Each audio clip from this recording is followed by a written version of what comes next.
और कहा गया कि जो लोग इस मनुष्य जीवन को धारण करके अपने जीवन में एक शिवलिंग की स्थापना करके गए हैं, भगवान महादेव गारंटी लेते हैं उन्हें उनके इष्ट के चरणों तक पहुंचाने के लिए।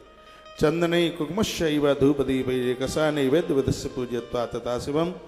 चंदन भगवान को चढ़ाएं, कुमकुम कहते हैं रोली। अब लोग कहते हैं रोली नहीं चढ़ती। ये श्री शिव महापुराण के रुद्र संहिता के 13 नंबर के अध्याय के 32 नंबर में लिखा है कि महादेव को कुमकुम रोली चढ़ती है। नहीं तो तुम इंटरनेट पर भी डालोगे तो कहेंगे तुलसी नहीं चढ़ती, हल्दी नहीं चढ़ती, तो फिर क्या चढ़ता है भैया?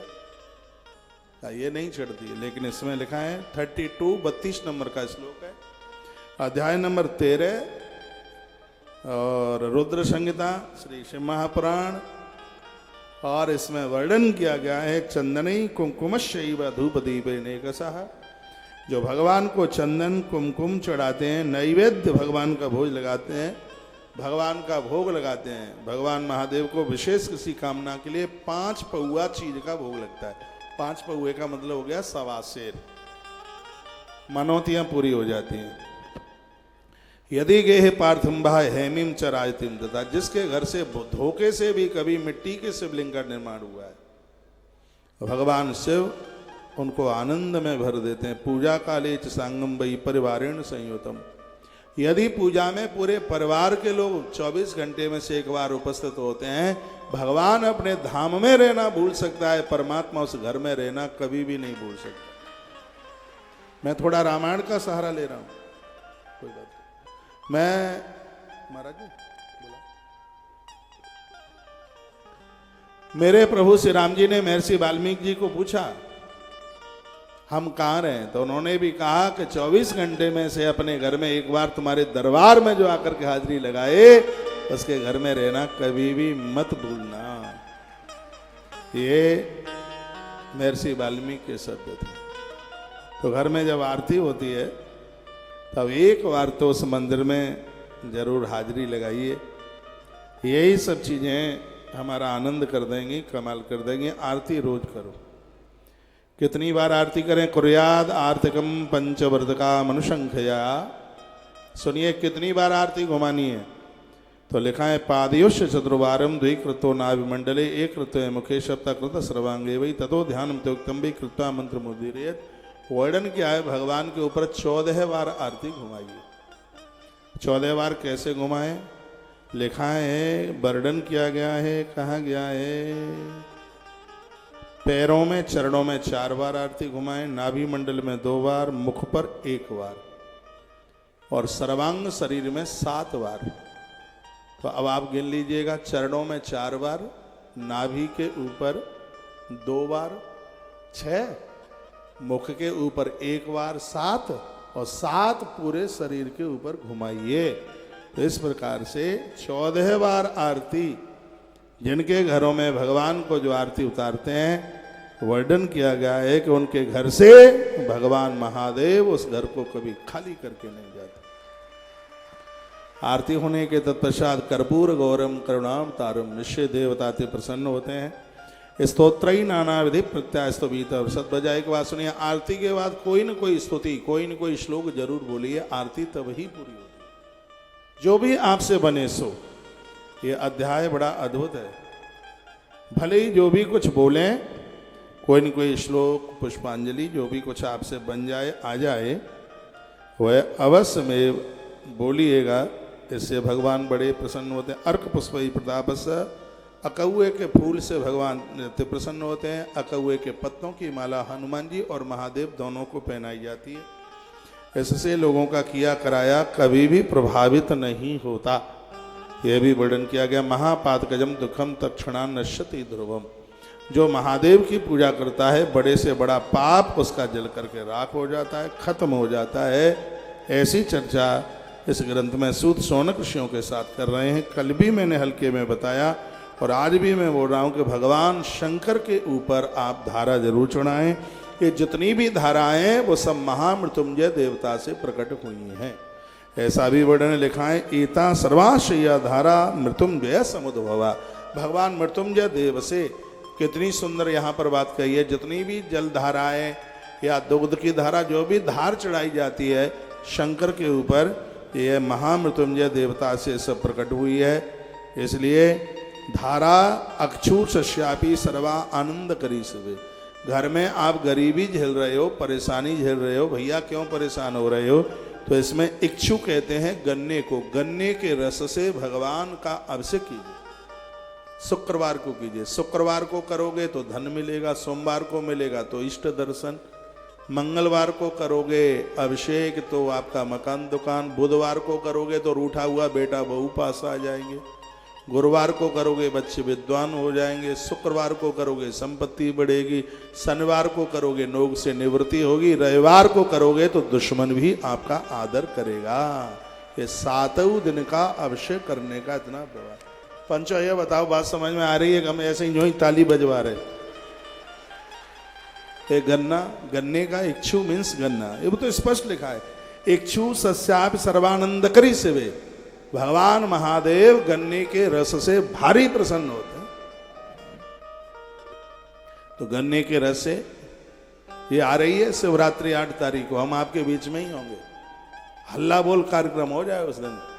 घर से सब निकल करके आइए बाहर और क्विंटलों गन्ने के रस से, गंगा जल से, दूध से भगवान महादेव का पूरी रात भर अभिषेक करेंगे। 4 पैर की पूजा।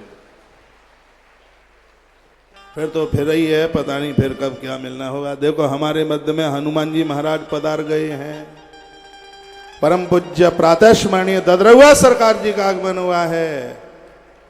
बोलिए ददरहुआ धाम की जय हो। श्री हनुमंत बलवंत महाराज की जय हो। बोलिए श्री डॉक्टर हनुमान जी महाराज की जय हो। पूज्य महाराज श्री जी का आगमन हुआ है। उनके चरणों में दास का साष्टांग दंडवत प्रणाम। आज मध्य प्रदेश की धरती पर डॉक्टर हनुमान जी जनमानस का कितना कल्याण कर रहे हैं। लोग रोते हुए जाते हैं, लोग वहां से मुस्कुराते हुए आते हैं।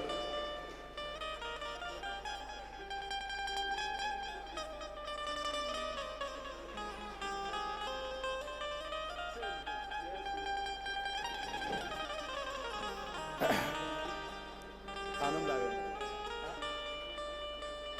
अभी तो आप बोलेंगे तो पता लगेगा।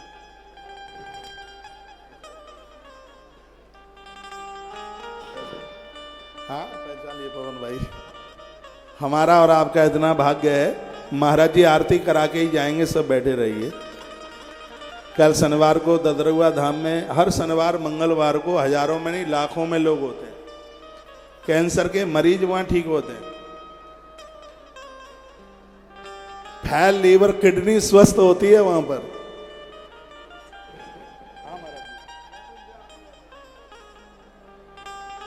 इधर आ जाओ, वहां पे सोफे पर।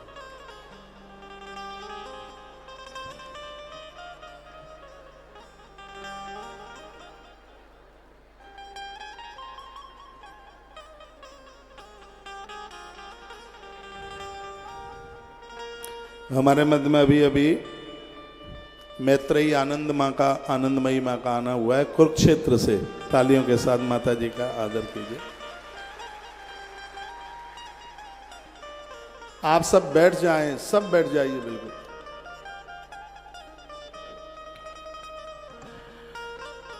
मेरा बड़ा पुण्य है, मेरा बड़ा भाग्य है। ददरहुआ सरकार में एक बार मेरी भी कथा हुई है धाम पर। महाराज श्री जी का आशीर्वाद पूरा 8-7 दिन प्राप्त हुआ है। महाराज जी ने इतनी अद्भुत गौशाला बनाई है। गैया का वजन 2 से 2.5 क्विंटल होता है, 200 से 250 किलो। लेकिन महाराज जी के यहाँ पर जितनी भी गायें हैं सबका वजन ज़्यादा है, 4.5 कुंटल, 450 किलो की गैया है। बड़ी बड़ी गैया। नंदी तो बड़े अद्भुत हैं। बहुत गायें तो महाराज जी के यहाँ से तुलसी तपोवन गौशाला पर कृपा करने के लिए पधारी है। हाँ, ददरहुआ की गैया आई है वहाँ पर। हाँ, कितना भी फोड़ा फुंसी बीमारी, हरी दुखारी, कैसी भी बीमारी, लोग दुखी हैं, रोते जाते हैं और वहाँ से मुस्कुराते हुए आते हैं। जब से मैं कथा करके आ रहा हूँ ददरहुआ में, तब से मैं भी हंस रहा हूँ बराबर। आनंद ही आनंद हो रहा है। और यह सत्य है कि जब से डॉक्टर हनुमान जी महाराज का, पूज्य महाराज श्री जी का आशीर्वाद मिला है, एक के ऊपर जीरो बढ़ते ही बढ़ते जा रहे हैं, आनंद ही आनंद हो रहा है, बहुत आनंद हो रहा है। तालियां तो बजाना मत आप। पूज्य महाराज श्री जी का आगमन हुआ है, उनके चरणों में दास का बहुत वंदन, चरणों में वंदन है, प्रणाम है। आइए एक रामायण की चौपाई बोलते हैं, फिर उसके बाद आगे बढ़ते हैं। बंदा हूँ गुरु पद पद में परागा, गुरु पद पद में परागा, सुरुचि सुभाष सुरस अनुरागा। पद गुरु पद पद में परागा, पद गुरु पद पद में परागा, सुरचि सुभाष सरस अनुरागा। गुरु पद पद में परागा, सुरचि सुभाष सरस अनुरागा। श्री राम जय राम जय जय राम, श्री राम जय राम जय जय राम। अवध बिहारी सीताराम, श्री राम जय राम जय जय राम। अवधि बिहारी सीताराम। गुरु पदे पदो में परागा, सुरुचि सुभाष सरस अनुरागा। सदगुरुदेव भगवान जय हो। पूज्य महाराज श्री जी का अपने व्यस्त काल में से जो आना हुआ है वो हमारे और आपके लिए अति शुभ है। उनके चरणों में हम और आप सब वंदन करते हैं, प्रणाम करते हैं और उनकी आशीर्वादता, उनकी कृपा के अभिलाषी बनता है। थोड़ी सी कथा और कह लूँ, फिर महाराज श्री जी का आशीर्वाद सबको मिलेगा। तो मैं निवेदन कर रहा था कि शंकर जी के ऊपर जितनी भी धाराएं चलती हैं वो सब महामृत्युंजय देव से प्रकट होती हैं। अतिरुद्र महायज्ञ हो रहा है, वहाँ एक बड़ी सुंदर सी प्रतिमा बनी हुई है, वो महामृत्युंजय देवता की है। मार्कंडेय पुराण में बड़ी अद्भुत कथा आती है। मार्कंडेय पुराण में एक कथा आती है कि मर्कंड महात्मा को एक बेटा हुआ, उसका नाम था मार्कंडेय। बड़े बड़े ज्योतिषी आए, ऋषि आए और कहा कि बच्चे की उम्र 11 साल पूरी है, वो 12वें वर्ष में जब बच्चा प्रवेश करेगा तो इसकी मृत्यु हो जाएगी। तो महात्मा मृकंड बड़े परेशान थे और धीमे धीमे वो बच्चा 11 का पूरा होने को जा रहा था। एक दिन मार्कंडेय ने कहा, पिताजी मेरा मन हो रहा है, मैं काशी जाना चाहता हूँ और आप मुझे आज्ञा दे दीजिए। पिता बहुत रोए और कहने लगे, बेटा मैं भयभीत हूँ कि ज्योतिषियों ने कहा है कि 11 साल ही तेरा जीवन है। कहा पिताजी मरना तो है ही, विश्वनाथ के दर्शन करके ही मर लूँ तो ही ठीक है। और वो बच्चा चला गया काशी, और काशी में भगवान विश्वनाथ के ऊपर एक लोटा गंगा जल चढ़ाता है। उस गंगा जल की बात यहाँ कही गई है, यहाँ निवेदित की गई है। गंगा जल धारा गंगा जल शैव भक्ति मुक्ति फल प्रदाह, गंगा जल आरोग्यता देता है। तो वो बच्चा रोज एक लोटा गंगाजल विश्वनाथ के ऊपर चढ़ाता है। 11 साल पूरा हुआ और बच्चा मंदिर में बस लोटा चढ़ाकर और महामृत्युंजय जप के लिए बैठा ही था। महामृत्युंजय मंत्र का व्याख्यान, उसका प्रभाव दे, वो बैठा ही था। इतने में मृत्युदेव वहां आ गए और स्वयं यमराज चल करके आए और यमराज ने उस बालक के मार्कंडेय पुराण की कथा है तो उसके प्राणों को खींचना शुरू कर दिया। मार्कंडेय पुराण में भगवान महादेव और माँ जगदम्बा भगवती का ही चरित्र है ज्यादा से ज्यादा। उसके प्राण जैसे खींचना शुरू किया तो उसी समय बालक ने पिंडी को पकड़ लिया और कहा कि भोलेनाथ मैं मर जाऊं चिंता की बात नहीं, लेकिन बदनामी आपकी हो जाएगी कि आपके दरबार में आपकी शरण में आए हुए की मौत हो गई। इतना कहा, पिंडी फाड़कर हाथ में त्रिशूल लेकर के भगवान महादेव प्रकट हो गए और कहा, शौन कौन है तू? उसने कहा, मैं काल हूं, इसका समय पूरा हो गया, लेने के लिए आया हूं। भगवान शंकर ने त्रिशूल उठाकर कहा, तू काल है, इसको बचाने के लिए मैं महाकाल हूं। फिर यमराज ने कहा, मैं मृत्यु देव हूं, इसका समय पूरा हो गया है। भगवान भोलेनाथ ने कहा, तू मृत्यु देव है तो मैं महामृत्युंजय देव हूं, तो इसको नहीं ले जा सकता। चरणों में यमराज गिरे, भोलेनाथ को विश्वनाथ को कहा, बताओ कब तक इसको लेने को ना आऊं? शंकर जी ने कहा, जब तक ये मरना ना चाहे तब तक इसकी चौखट पर मत आना कभी भी। आज भी मार्कंडेय मरना नहीं चाहते तो यमराज रास्ता भूल गए हैं। 7 चिरंजीव थे, लेकिन महादेव का भक्त 8वां चिरंजीव हो गया। ये वही मार्कंडेय हैं जिन्होंने नर्मदा महात्म्य धर्मराज युधिष्ठिर को सुनाया है। ऐसे मार्कंडेय भगवान शंकर के परम भक्त, मां भगवती जगदम्बा के परम भक्त हैं। भगवान महामृत्युंजय देव की जो शरण में आज शुक्रवार है, शुक्रवार के दिन महामृत्युंजय मंत्र भगवान महादेव ने शुक्राचार्य को सुनाया। मृत संजीवनी, मरे हुए को जिंदा करते थे शुक्राचार्य, महाभारत में कथा थी। तो हर शुक्रवार को भले ही 1 माला जपा करो, किसी गुरु से पहले मंत्र सुनो, क्योंकि गोली के लिए राइफल चाहिए, बंदूक की नली चाहिए। नली के बिना गोली प्रभाव दिखाती नहीं है, तो मंत्र के लिए गुरुदेव की बोली चाहिए। जैसे गोली के लिए बंदूक की नली, गोली तभी चलेगी, उसमें हथौड़ा मारो, कुछ भी पत्थर मारो, वो नहीं अपना प्रभाव दिखाती। मंत्र तो किताबों में लिखे हैं, लेकिन मंत्र वही प्रभावी होता है जो मंत्र किसी गुरु की बोली से निकला है, उनकी जिह्वा से निकला है, तभी वो प्रभावी होता है, तभी उसको जागृत माना जाता है। नहीं तो त्रुटि हो जाएगी, गलती हो जाएगी। तो यहाँ बड़ी अद्भुत, बड़ी अच्छी बात कही गई है, सुनो। धारा गंगा जल शैव भक्ति मुक्ति फल प्रदाहा। शंकर के ऊपर जल धारा गंगा जल आप चढ़ाते रहेंगे, भक्ति भी मिलेगी और फिर आखिर में मुक्ति भी मिलेगी।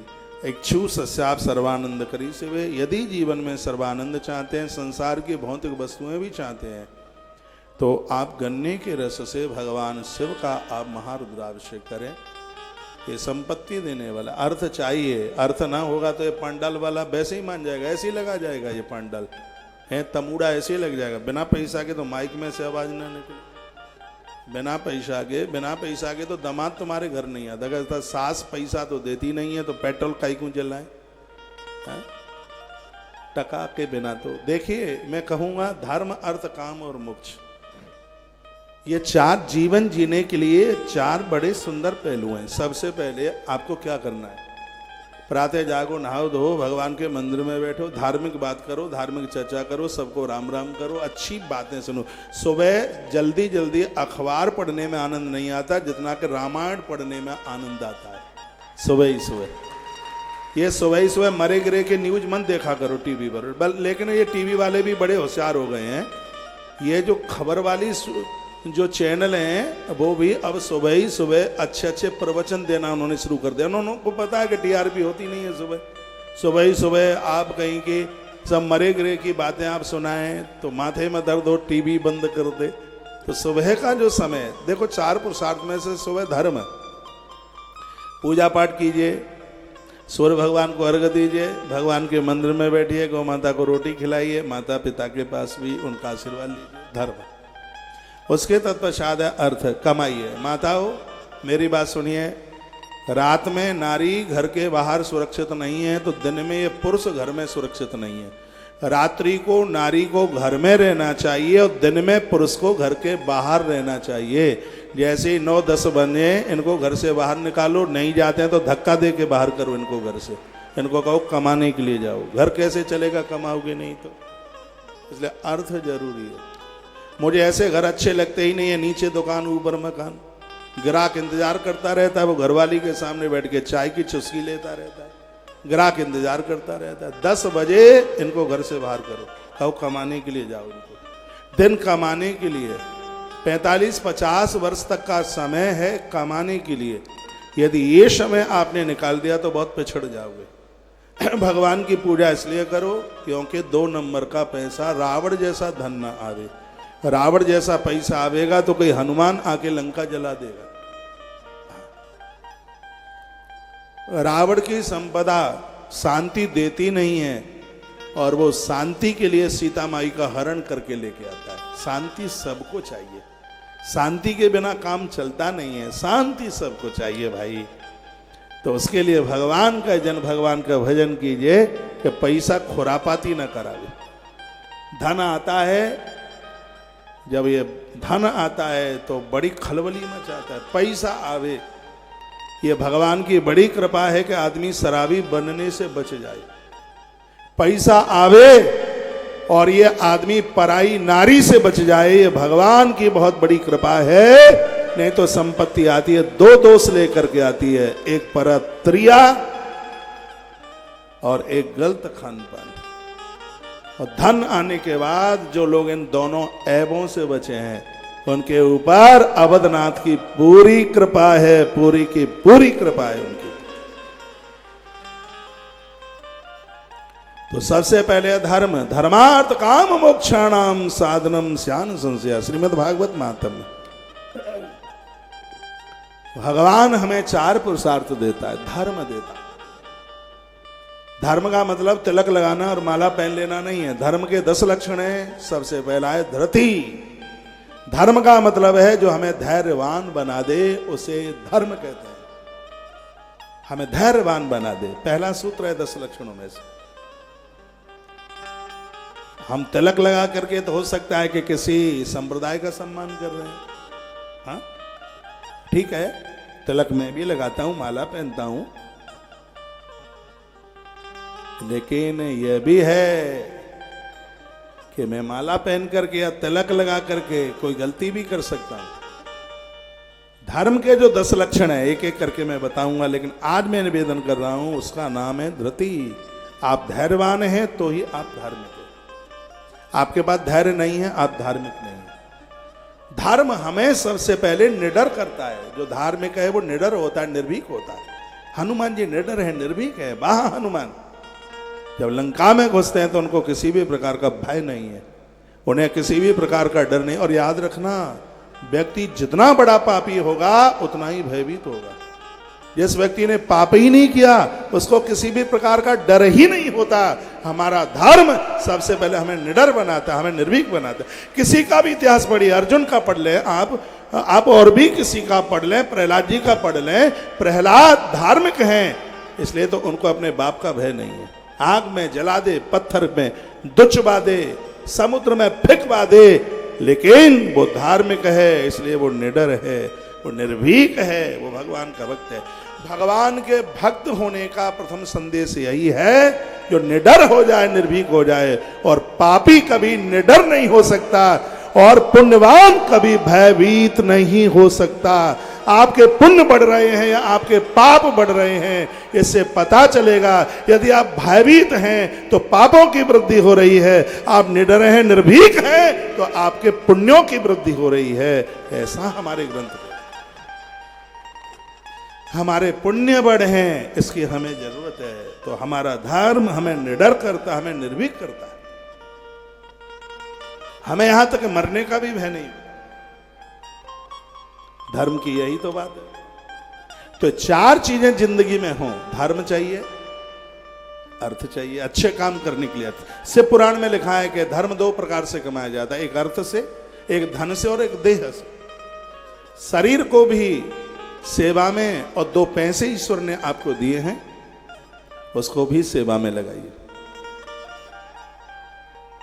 जरूरी है। दे धरे करिए फल भाई, भजिए राम सब काम बेहाई, किष्किंधा कांड।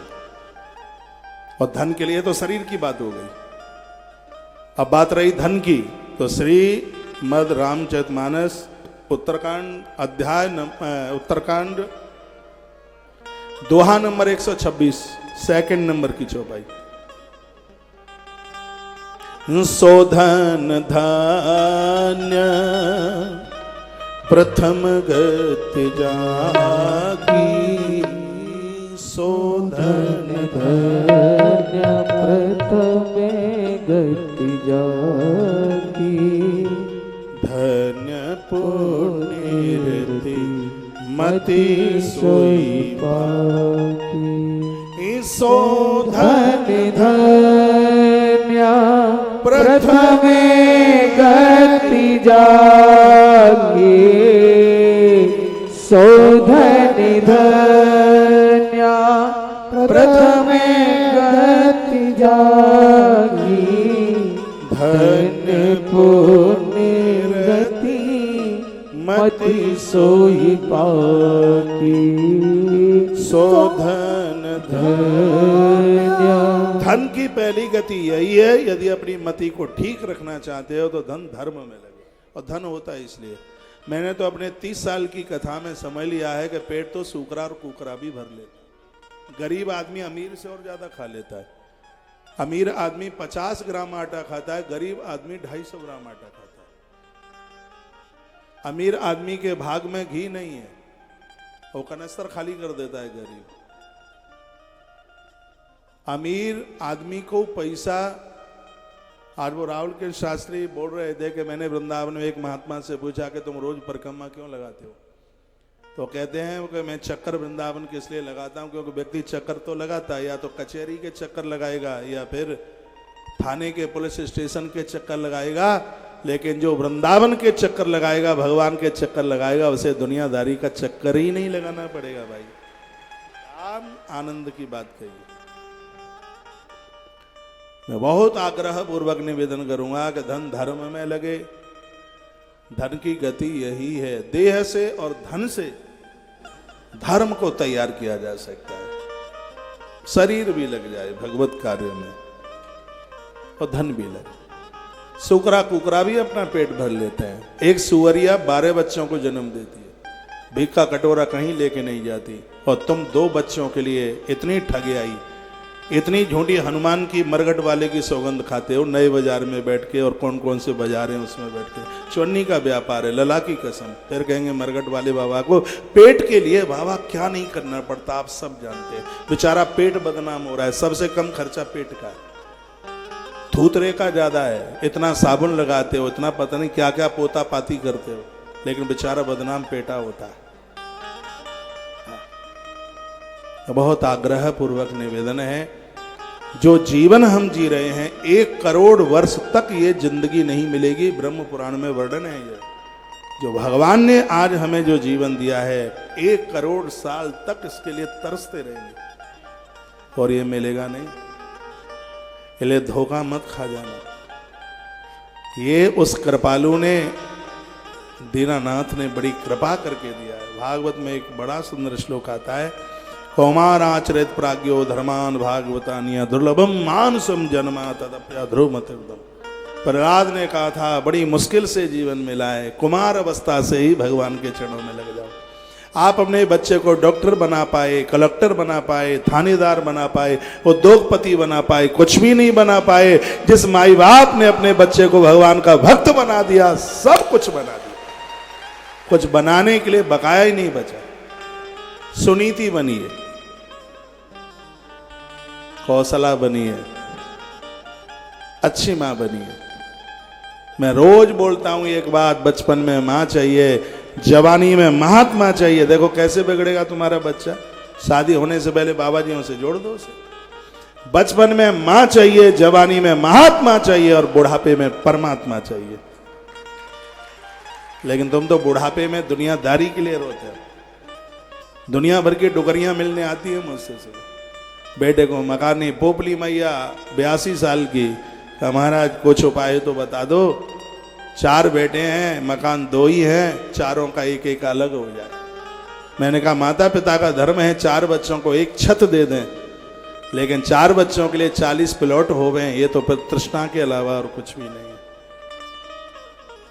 भगवान ने बरबरी को पूछा था कि ऐसा क्या है जो आने के बाद चला जाए, और ऐसा क्या है जो आने के बाद जावे ही नहीं। बरबरी को पूछा था भगवान ने, स्कंद पुराण में कथा आती है। बरबरीक ने कहा भगवान जो आने के बाद चला जाए वो जवानी है, जो आने के बाद जाने का नाम न ले वही तो तृष्णा है जो लोगों को मार के रख देती।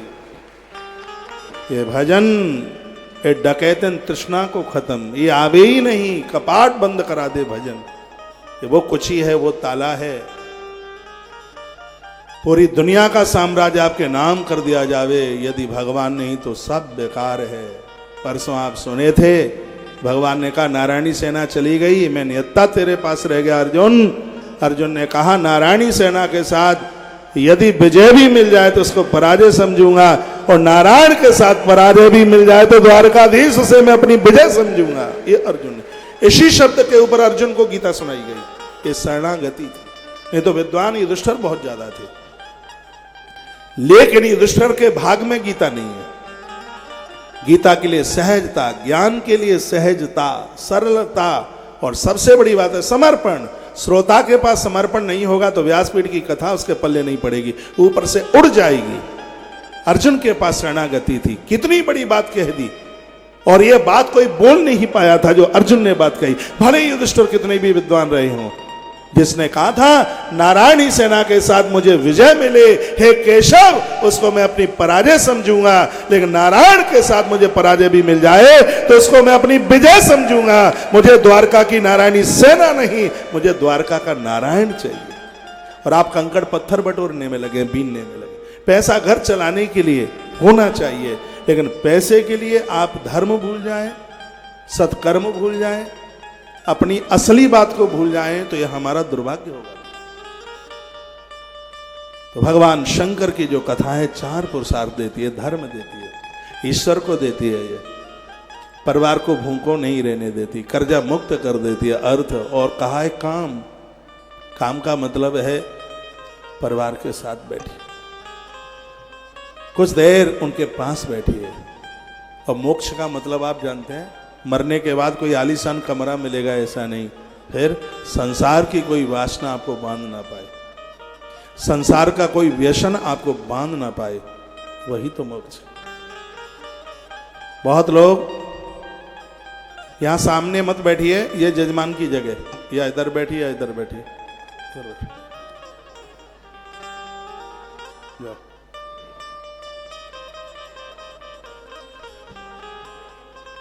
बोलिए शंकर भगवान की जय हो। आराम से भैया, आवाज मेरे पास ना आ रही। कोई बात नहीं, जो जहां बैठ गए, ठीक है माता जी। जय जय श्री राधे। तो बड़ा अच्छा वर्णन किया गया है। अत्र भुक्ता अखिलम सौख्यम पुत्र पौत्रादि शुभम। जो भगवान महादेव की कथा को सुनेगा उसके पुत्र पुत्रादि सब कुशल होंगे, आनंद में होंगे। ऐसे शंकर हैं जिनका पूरा कुनबा पूजता है। भगवान महादेव की कृपा के बिना भक्ति नहीं मिलेगी। जे ही पर कृपान करहि पुरारी, सोन पाप मुनि भगत हमारी। नारायण ने नारद को ये बात कही थी। और हूं एक गुप्त मत सबई कहूं कर जोर, शंकर भजन बिना न रह भगत न पाव हो। शिव की कृपा के बिना, शंकर के बिना तो ईश्वर की, नारायण की कल्पना भी नहीं की जा सकती। इसलिए आप जितने भी महानुभाव मुझे सुन पा रहे हैं, सब हरि और हर से जुड़े, इनके बिना नहीं है कल्याण। ये काशीपति है, ये कैलाशपति। नारद जी ने ब्रह्मा जी को पूछा, सौनकसियों ने सूर्य जी को पूछा कि जो काशी में रहते हैं वो कैलाश कैसे पहुंच गए। ये दुनिया का मृत्यु लोक का सबसे बड़ा तीर्थ है हम हिंदू सनातनियों का, जिसका नाम है कैलाश मानसरोवर। लेकिन देश की किसी दुर्बलता की वजह से, कायर गद्दारों की वजह से ये इतना बड़ा तीर्थ हमारे हाथ से चला गया। पहले ये अपने भारत में था, आज वहां के लिए पासपोर्ट की जरूरत पड़ती है। ऐसा कहते हैं जो कैलाश की यात्रा कर लेता है उसे भगवान शंकर के हर तीर्थ की यात्रा करने का फल प्राप्त हो जाता है। इतनी बड़ी यात्रा है कैलाश। तो पूछा कि कैलाशपति कैसे बने, ये बता दीजिए। तो शृणु नारद बक्षामी चरतम सस मौलिरम। देखिए, मैं चर्चा करता हूं श्लोक बोल के, और संस्कृत के बिना कथा में आनंद आता भी नहीं है। सब्जी कितनी भी बढ़िया बनाओ, थोड़ा उसमें तड़का सा लग जाता है। ये तो बिल्कुल आधार है, देव भाषा है। वैसे मैं कोशिश ऐसी करता हूँ कि मेरा श्लोक उसकी आपकी समझ में आवे, उसका व्याख्यान समझ में आवे। ऐसा ग्रंथ कहता है कि संस्कृत सुनने पर हर क्षण में गौदान करने का फल प्राप्त होता है। हर क्षण हर पल गौदान करने का फल। सुबह विज्ञान का युग है, अपने मोबाइल में रोज सुबह स्तोत्र लगा दिया करो। बहुत स्तोत्र हैं मोबाइल के भीतर, ये पुण्य कमाओ, इसको कम मत होने दो। तो सणु नारद बक्षामी चरतम ससमौलिनम। नारद कहते हैं कि ससमौली भगवान महादेव की कथा सुनने में आनंद आ रहा। कैलासम सकित्वम धनदस्य चाह। धनद नाम कुबेर का है, वो कुबेर को उन्होंने मित्र कैसे बना लिया। आपसे हम ये सुनना चाहते हैं कि भगवान काशी से कैलाश कैसे पहुंचे, बताइए। तो काशीद काम्पिल्य नगरे, ये कथा सुन लें, जहाँ खड़े हैं वहीं बैठ के सुन लें। कल मैंने निवेदन परसों भी किया था, तो इस कथा को सुनते उन्हें कैलाश मान सरोवर की यात्रा करने का फल प्राप्त होता है। ये इसकी फलश्रुति है। तो वर्णन किया, आसीद काम्पिल्य नगरे सौमयाज कुलोद्भव दीक्षितो यज्ञ दत्ताख्यो यज्ञ विद्या विशारद। काम्पिल्य नगर में, जहाँ के राजा द्रौपद हुए हैं, वो काम्पिल्य नगर है जहाँ द्रौपदी प्रकट पैदा हुई थी। वहीं पर एक ब्राह्मण सतयुग में हुए थे जिनका नाम था यज्ञ दत्त दीक्षित। रोजाना यज्ञ करते थे। सोम कुल में यानी चंद्र कुल में उनका जन्म हुआ था। यज्ञ दत्ताख्यो यज्ञ विद्या विशारद। उन्होंने बड़े बड़े यज्ञ कराए, लेकिन कभी अपने बच्चे के पास बैठे नहीं। समय हुआ, एक ब्राह्मणी के साथ उनका बड़े ढंग से रीति रिवाज से विवाह हुआ। समय आने पर एक बच्चे का जन्म हुआ। आसीद गुणनिधि नामा दीक्षित आशस वैस होता। दीक्षित ब्राह्मण ने उस बच्चे का नाम गुणनिधि रख दिया। नाम भी बड़ा अद्भुत रखा। कृतो उपनयन सुअष्टो विद्या जग्राह भूरसा। 8 साल की उम्र में उसका जनेऊ करा दिया। ब्राह्मण का जनेऊ 8 से 11 में हो जाए, क्षत्रिय का जनेऊ 11 से 16 में हो जाए, वैश्य का जनेऊ 16 से 20 में हो जाए। ऐसा याज्ञवल्क्य जी महाराज ने अपनी स्मृति में लिखा है। ऐसा उन्होंने कहा। जनेऊ संस्कार 16 संस्कारों में से एक प्रमुख संस्कार है। वेद का मंत्र है यज्ञोपवीतम परमम पवित्रम। यज्ञोपवीत हमारे जीवन को पवित्र कर देता है, पावन कर देता है। इसमें सूर्य, चंद्रमा, यमराज, महादेव, नारायण और पार्वती, ये 6 का वास है। बीच में जो गांठ है 96 चौबे की, वो साक्षात माता गायत्री का रूप है। ब्राह्मण वह अतिवंदनीय अति पूजनीय है। ऐसा ब्राह्मण जिसको गायत्री सिद्ध है, लकड़ी में आग लग गई होगी तो लकड़ी आग बुझ जाएगी उसको देखते ही। जिसने गायत्री का जप किया है, यदि किसी भवन में आग लग गई होगी और ऊपर मंडरा रही हो आग, गायत्री का जप करने वाले को देखते ही आग शांत हो जाएगी। ये ऐसा वर्णन किया। ये गायत्री का इतना बड़ा प्रभाव है, मां गायत्री का प्रभाव।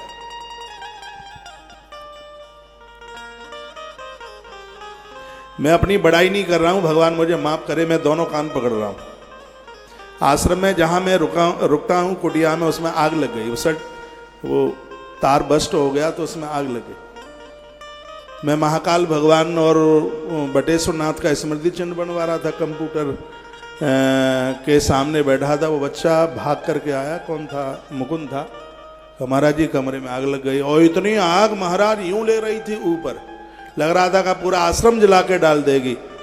मैं बड़ाई नहीं कर रहा हूं, मैंने गायत्री के भगवत कृपा से बहुत अनुष्ठान किए हैं। और जैसे ही मैं ऊपर गया दौड़ करके, अग्नि देवता एकदम शांत हो गए प्रभु कृपा से, सब बच गया, नुकसान नहीं। इसमें मैं अपनी बड़ाई नहीं कर रहा, इसमें मैं गायत्री माता की महिमा बता रहा हूं। ये झूठ बात नहीं है। नहीं तो ये जो बच्चे थे उनको आप पूछ लीजिएगा, जो वहां पर थे वहां पर बात। अग्नि शांत हो गई। भले ही पानी डाला, अरे भैया वो आती हैं वो बड़ी बड़ी गाड़ियां, उससे नहीं बुझती। 2 बाल्टी पानी क्या कर लेगा उसमें? जो पूरे कमरे में ही आग बैठ गई है, 2 बाल्टी पानी क्या करेगा उसमें? मैंने आंख बंद करी, मैंने कहा अग्निदेव, मैं तो रोजाना आपका हवन करता हूं, ऐसी हमसे गलती क्या हो गई है कि आज आप इतना बड़ा प्रकोप दिखा रहे हैं? और हाथ जोड़ के प्रार्थना करी, आग शांत। मेरे कमरे में 25 क्विंटल किताबें हैं, और आप ये सुनकर के हैरान होंगे, एक भी किताब को अग्नि ने नहीं पकड़ा। और उसमें जला कितना, मेरे कपड़े जले थे बस। वो इसलिए जले थे क्योंकि जरूरत से ज्यादा थे, इसलिए जल गए। हाँ? मैं बहुत आग्रह पूर्वक निवेदन करना चाहूंगा, यदि आप ब्राह्मण हैं, आप क्षत्रिय हैं, आप वैश्य हैं, तो आपको गायत्री जपने का अधिकार है। ये जाति बरादरी वाली बात नहीं है, तीनों को ध्वज कहा गया है। ये तब है जब इनका जनेऊ हुआ है। ये गायत्री जप के जितना पुण्य कमाएंगे, चौथे वर्ण के लोग नेत्र बंद करके गायत्री माता का स्मरण कर लेंगे, बस उतना पुण्य उन्हें अपने आप मिल जाएगा। इतना तो इसलिए ये ना कहा जाए उनके लिए, हमारे क्यों नहीं है। अरे ताको काम ताइया छाजे, नहीं तो पीठ के ऊपर मोंगरा बाजे। राय पर रख कोई ले, लेकिन बंदूक तो छत्री के कंधे पर ही शोभा देती है। यूं तो कोई बंदूक लेकर के चले, लेकिन छत्री के कंधे पर बंदूक सुशोभित होती है। यूं तो भैया मंत्र कोई भी पढ़ ले, लेकिन जो मंत्र निकलता है ब्राह्मण के मुख से, लगता है कि ब्रह्मा बोल रहा है, ऐसा लगता है। हाँ? नहीं तो हमने तो लोगों के मुंह से मंत्र की जगह मंत्र क्या बोलेंगे, मंत्र। तो ताको कम ताई अच्छा। यूं तो व्यापार करे कोई, लेकिन तराजू तो बढ़िया के ही हाथ में शोभा देता है भैया। बढ़िया का बेटा मिट्टी उठा के सोना उसके रक्त में है, उसके खून में है वो। आप मुझे बोल दीजिए 1 किलो तौलने के लिए 1 किलो की जगह पर 1 किलो 25 ग्राम तौल के दूंगा, मुझे अनुभव नहीं है। लेकिन बढ़िया का बेटा ज्यादा देगा नहीं, कम होने नहीं देगा। ये उसके पास उसका